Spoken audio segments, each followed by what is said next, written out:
Thank you, Mr. Speaker. Mr. Speaker, let me make it short so that we can reach Unga a little bit quickly. Mr. Speaker, there are some of these things that happen in this country that if you try to compare with what happens elsewhere, you'll be shocked. Mr. Speaker, Mogadishu, under very difficult circumstances, have been able to operate with light, with power throughout. And they don't have anything equivalent of KPLC. Why?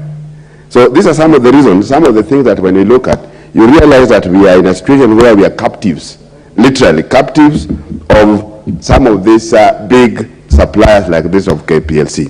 Mr. Speaker, if you want to reduce power, there are basic things that we want to look at. Number one has been mentioned, that we have to look at the issue of levy. We have to look at the issue of fluctuation.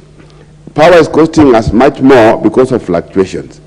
Right now, we are told, for example, and that goes also with the issue of planning and resource placement for purposes of generating energy.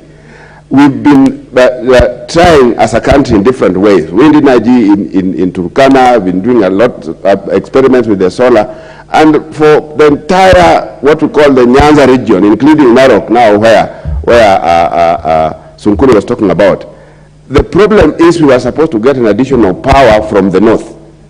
That has been realized all of a sudden that it can't work.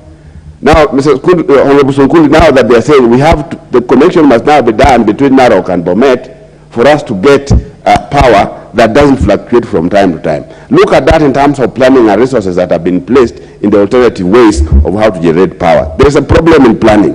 And because of planning, we now experience fluctuations. And once you experience fluctuation, definitely the cost of power must go up. This is a big problem. When we are talking about manufacturing as an important pillar, an economic pillar, how do we manufacture when there is no power? How do we produce when there is no power? How do we produce when power is so expensive?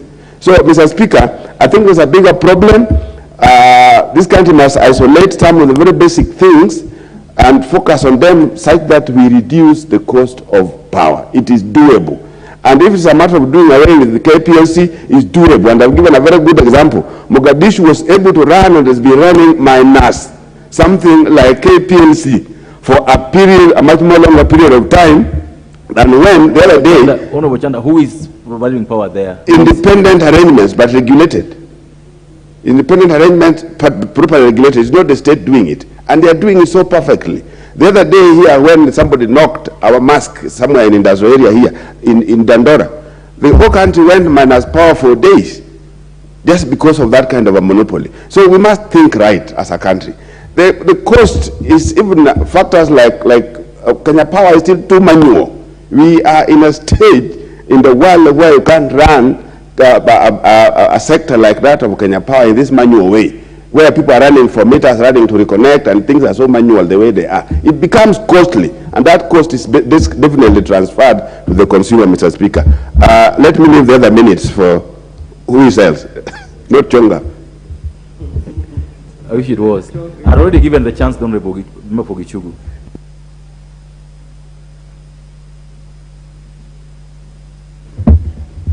Thank you, Mr. Speaker, for the opportunity to contribute to this very, very important motion brought to the